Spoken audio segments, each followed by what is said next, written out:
Bonjour à tous et bienvenue dans ce flash d'information. En cette période de fête de fin d'année, le gouvernement ivoirien se veut proche des populations.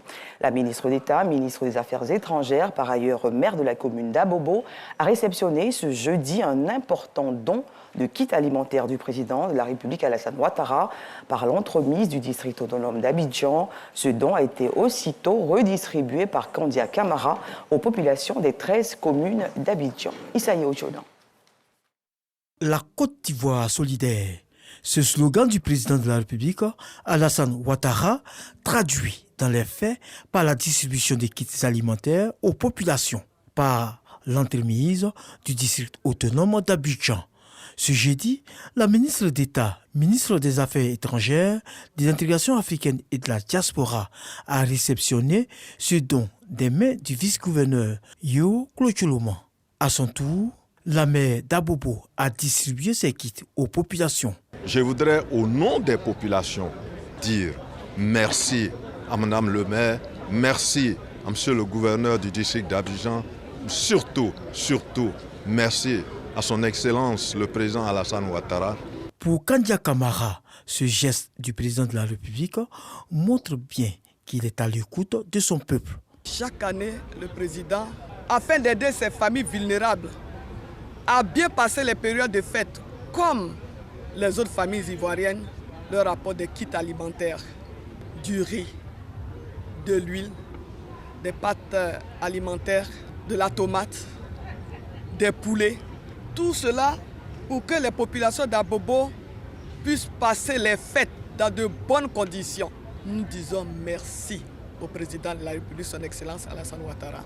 Kandia Camara ne rate pas l'occasion de dévoiler son plan pour Abobo. Abobo est en chantier. Ce sont des routes qui sont en train d'être bitumées. Ce sont des voies qui sont en train d'être réhabilitées. Vous avez les centres de santé, les écoles qui sont en train d'être réhabilitées, mais il y en a qui sont prévus pour être construits. Il est prévu un lycée d'excellence. Il est prévu la construction d'un lycée de jeunes filles avec internat. Les travaux du plus grand CHU de Côte d'Ivoire ont été lancés. Après la commune d'Abobo, Cap sur Cocody. Ici également, la population a eu droit au cadeau du chef de l'État. Vous avez vu la mobilisation des populations. Nous sommes venus porter les kits du président de la République aux populations vulnérables, aux orphelins, aux veuves, aux personnes âgées.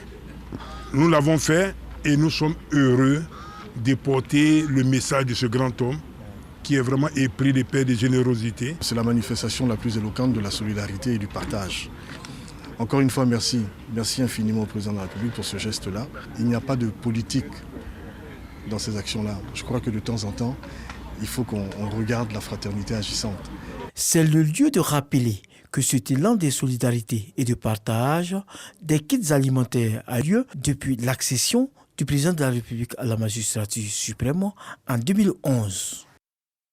Une note de religion dans ce flash, le séminaire bilan de l'édition 2022 du Hadj a refermé ses portes mardi 20 décembre dernier à la Kestab au Plateau. Ce séminaire, une occasion pour tirer les leçons des dysfonctionnements constatés lors du dernier pèlerinage.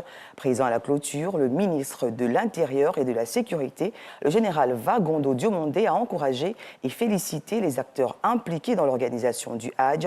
Notons que cet atelier s'est déroulé autour du thème « Quelles réformes structurelles pour une meilleure synergie d'action dans l'organisation du Hadj ».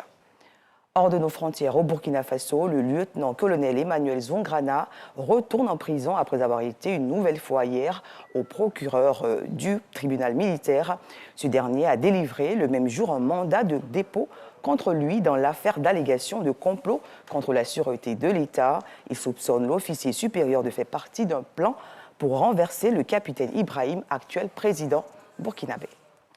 3 jours de deuil national décrétés au Brésil par le gouvernement. Cette information publiée au journal officiel fait suite au décès de l'ex-footballeur Pelé ce jeudi 29 décembre à l'âge de 82 ans des suites d'un cancer du côlon. Signalons que le plus grand footballeur de tous les temps sera inhumé le 3 janvier 2023. C'est la fin de ce journal. Merci de l'avoir suivi. Je vous souhaite par anticipation une très bonne année 2023.